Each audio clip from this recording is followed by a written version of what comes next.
Hey, Bob here. Today we're going to have a short video to show you how to get perfect exposure with your flash photography 95% of the time. And it's very simple, one set of settings, and we're going to show you that later in the video. That's going to mean no more blown out bridal dresses, no more underexposed tuxedos, perfect exposure 95% of the time. Most new photographers tend to shy away from flash photography. Some even call themselves natural light photographers. In fact, the problem is they don't know how to really handle their flash and get proper exposure consistently. And so figure, rather than mess up the shoot, they'll just leave it as natural light photography. Now, natural light is beautiful light, but if you're indoors with uncontrollable sources of light, then it can become disastrous. For example, you could have green fluorescent lights, orange incandescent lights, and blue light from outdoors coming into the room all at once. That spells disaster. That's when a new photographer, generally because they can't correct the color, end up converting it to black and white. Another problem with indoor light is it's a low-level light.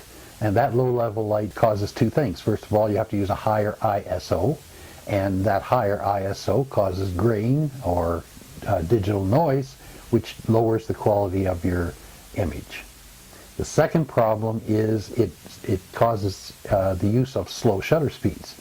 And slow shutter speeds cause ruined images from either camera movement or from subject movement. Event photographers, especially wedding photographers, have to move very rapidly from one venue to another venue to another venue, and each venue has its own lighting challenges.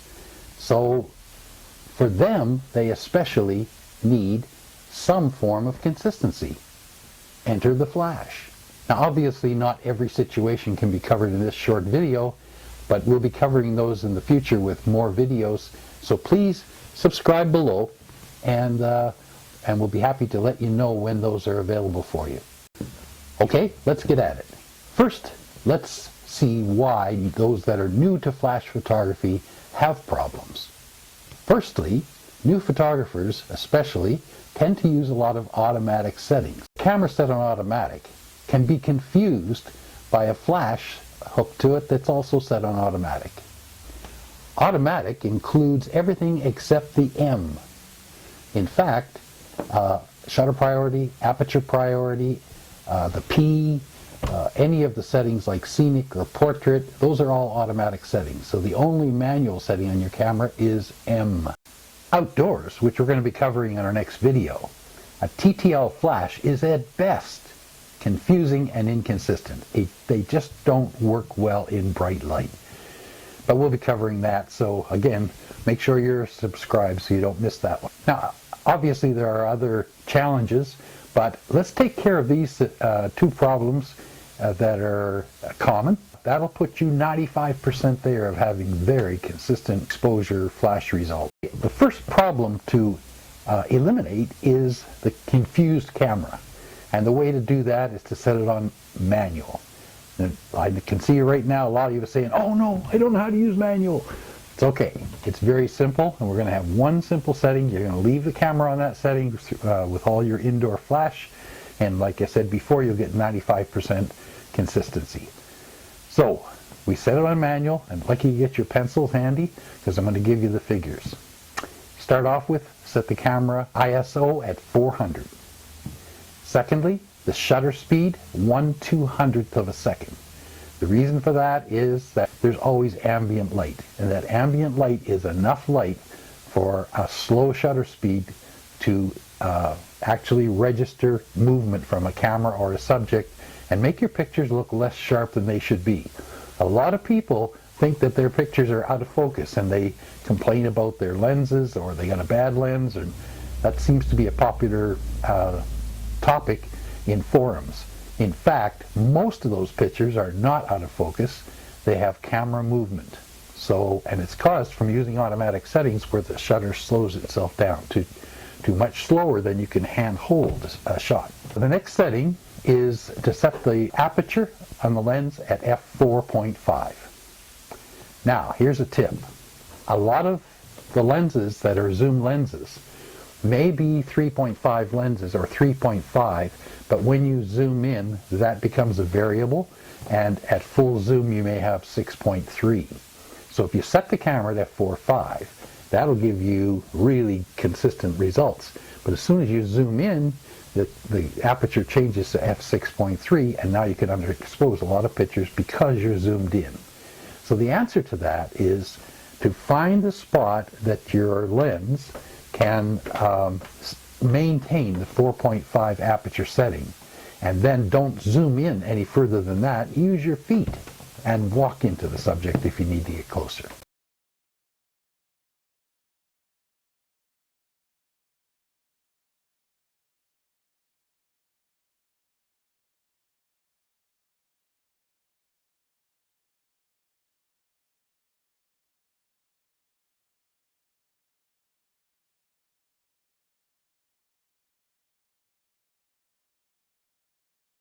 Some of the lenses you'll find it, but most of the pros use lenses that are consistent or constant f2.8, for example, right through the whole zoom range, and then they don't have to worry about that. Okay, the next step is, there's 3 steps in this. The next step is to make sure that your flash is on TTL through the lens metering.